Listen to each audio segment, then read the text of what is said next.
Welcome to One Word a Day. I'm Sophie, your pilot into the universe of Chinese. Today's is another long expression, but it's very, it captures the zeitgeist from China about the living conditions or social pressure over there, stress over there.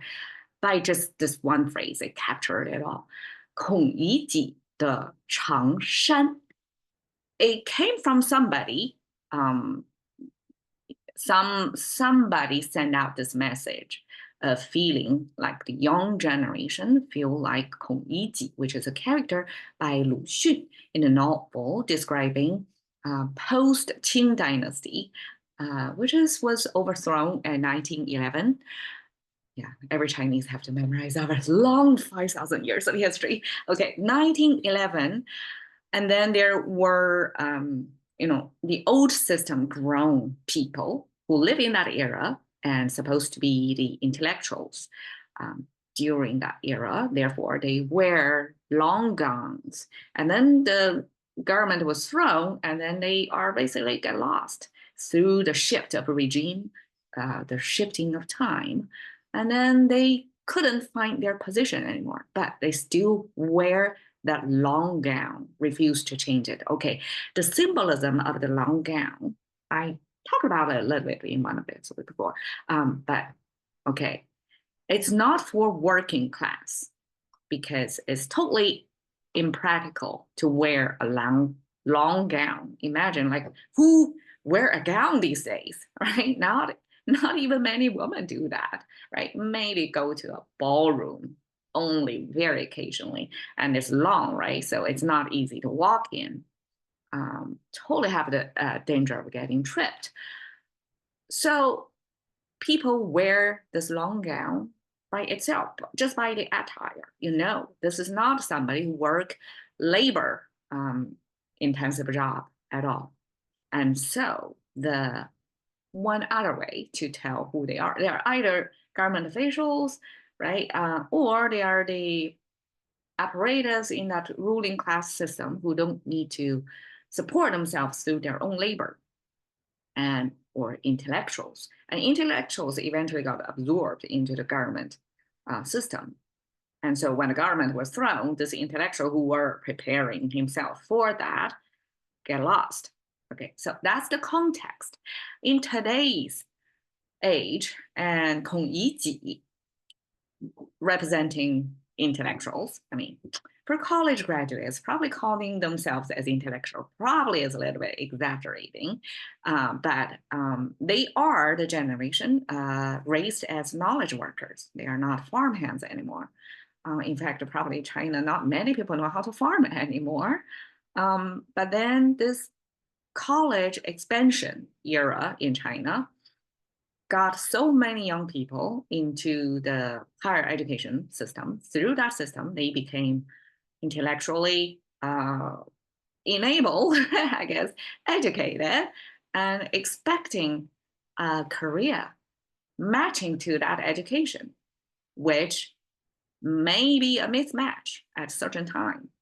And this is one such time when college graduates, you probably heard the young Gen Z in China couldn't find their place in the world. And they kind of, this mismatching, this shifting of time, of this moving away of made in China era. Even made in China, that's using the generation of labor from their previous generation. Their parents' generation dedicated their lives to provide the world with cheap stuff, and so that they can save to have their next generation escape their fate. So the next generation came up expecting not to repeat that fate anymore, and find that limited opportunities in China to really capable to wear long gown type of knowledge worker, professional jobs. Not that many opportunities there for them. So, okay, one by one, Kong. Okay, I translate as Confucius so that you can see this character in Chinese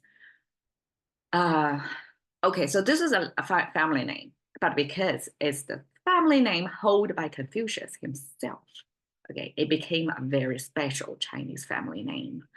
And Kong came from this baby image, big head, two arms reaching up, legs are not developed yet, therefore not captured here. So that's a baby, most likely gender assigned to boys, okay. And then the right side, somebody said it could be breastfeeding shape, right? Or it could be something according to scholars. Okay, all these are according to scholars. Okay, it's a later day intellectuals trying to decode the earlier day language creators' thought process of what this squiggly line is about. And you can see, because I'm preparing this, I'm putting this E next to it, and they look the same, but in contemporary Chinese, it's simplified, abstracted into different shapes. So without preparing this, I would never find out. There is a connection of the right side to this E, okay? This E, pronounced as E concept in Chinese, is quite abstract, actually. When we make a contract in China, we have 甲方乙方, party A, party B. So one is buyer, one is seller. And 乙方 is the seller side, which is party B, who try to get the business. And they, and this is Chinese way to categorize the importance or the sequence of things. So 甲 is the first thing, number one, and 乙 is the number two. So I translate it as two. And why it's two? It kind of look like Arabic number two, right? That's only coincidence. There's no, Arabic connection back then. So what this wiggly line is up for interpretation. So one story is the nipple, the titties of your mom. This baby next to that, breastfeeding, give you the image of this newborn still breastfeeding. Nothing wrong with that. It's probably culturally encouraged. And that gives you, this new life, and we're nourishing this new life. It's a good image there. This one. Next one is, this is a type of bird. It's kind of flowy, right? If it's a bird, it's very super abstracted, because we saw different rendering of birds, got fluffy feathers at least, and some beaks and some little legs depicted. But here is a pretty abstract, almost like a sine wave. And then this abstraction, one thing related to bird that I may subscribe to is it can depict the track of the birds flying through the air. I mean, that could be the random curved lines. So this type of bird is associated with the good fortune or luck when you get a baby, because having baby reproduction was top of the high priority in a Chinese household. So like 2,000 years, right? Reproduction is your main mission. And then this, I guess, infertility was a thing, still a thing today. So when couples have difficulty having babies, they would pray to have such a bird to fly, to show up in their life somehow. And that's a good sign to symbol that, oh, that bird is going to deliver a baby, preferably a boy, to them. Okay, so that's the second version of this image. But in any case, it became Kong, a family name, and Confucius's first name, family name for that. Okay, and E, same thing. And you can see this Ji means self. Again, very abstract, the twists and turns of this line. And what is about it? What about this Chinese abstraction with just one single line, going through space, travel in this twists and turns? Why that's a self? Okay, my interpretation of that, based on some scholars, this could be just a rope. I don't know, ropes are formed in this twists and turns pattern, but it says it's a rope. And rope, referring to self, means you're the one who are going to roping in all the threads in your life. You're the center, you're the hub of your life events of your life, right? So therefore, you're the rope that tie everything together. And this and the E kind of looks similar, right? So to me, either is a nipple or it is a bird. It is a sort of abstraction that's wish washing of this language, symbolizing if it's going from top left to bottom right, that direction, it's probably a connection between heaven and earth. It's a connection. So it's a kind of a power or energy passing from the space or nature to us, to our everyday living. So that if we try to look at some higher level, more abstract thing could be, and this ji with more twists and turns, you can view it either as a rope or to tie all the threads in your life together, or it's twists and turns of your life path. It's not a straight line. And so that's how Chinese thought about it. Okay, owned is actually a possessive. So it's equivalent to English apostrophe S. So somebody's, right? In this case,孔乙己is this character. And intentionally, this writer, Lu Xun, super influential in Chinese contemporary literature, create this character to use this kind of obscure. And I'm not sure, like when he created it, if he is aware of such symbols from the past, this Kong and Yi have a sort of connection. And even this Yi and Ji have sort of connection by how they look, right? So these three characters are kind of related somehow, right? Have similar origins.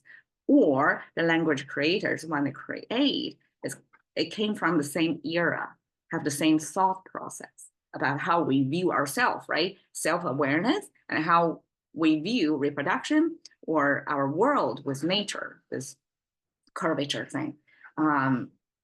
So this is a character name. And then this is his possessed or owned. So this owned became Chinese commonly used adjective and noun connection. So it's made of, we call it bai shao de. So this is a sun symbol. And then the right side is a spoon or ladle, scoop the soup in there. And the sun next to the ladle scoop altogether means something super bright, something very obvious. And I guess this eventually got transferred into this possessive, which is quite abstract use of language, is because that you want to make something obvious. Like this is the target of thing. It's if it's a sunlit and then this is ladle. I guess ladle scooping soup. In ancient times, we are pretty hunger obsessed. Food security was only recently solved, right? So when you have soup there, everybody's attention join on there, and you have the sun shine on there to light things up, right? To draw your attention. So this is the attention pointer, so that you know this adjective is attention directionally pointing to the thing next to it, right after it. Okay, 长 is somebody's hair. So this two strokes is symbolization of two legs standing being. I guess that's a simplification of a person. And then this horizontal line is the head position. So we decap somebody to show the location of, this is an indicator to draw your attention, kind of like this thing. It's pointing to the top of that person. And these are the kind of scaling looking like thing is the hair of that person. So long, it initially means long hair, and eventually it means everything that's long in length.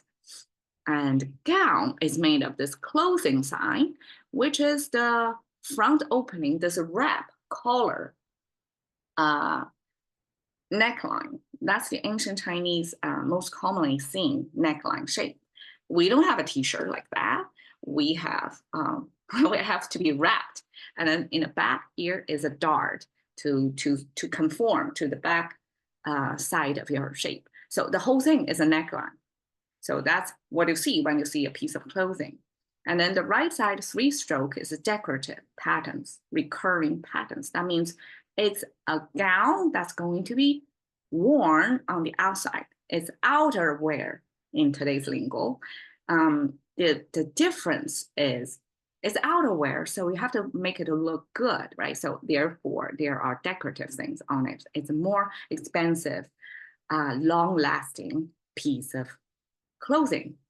So we have to put in mind of the historical context. There was no fast fashion back then. If anything, it's slow fashion. You probably see your lifetime cycle through a few gowns, and that's it. You wear it until it's unwearable. Because I would imagine to produce a gown before the industrial age of all that machine-made clothing, things were handmade, expensive, long time consuming thing.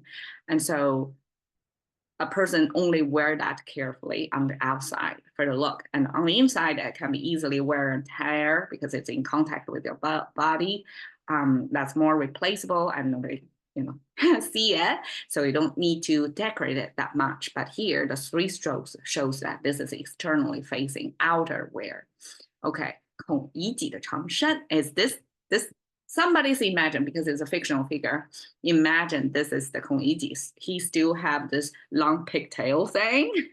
That's a Qing dynasty's man's hairdo, and you can see he's an intellectual by wearing long gown. You don't see the full gown thing, but you can see he's super skinny because he's malnourished. He doesn't have good income. Nobody can take care of him. So he is the residual of the past era. And here translated as the dignity of an intellectual, because 孔乙己 symbolized the intellectual who is outside of the system, who doesn't have the distribution of resources at all. But he try to retain or uphold his dignity by continue wearing long gown and refuse to get into physical labor, to just refuse to choose another life's path. So that's the dignity. All right, thank you for your time. See you another day.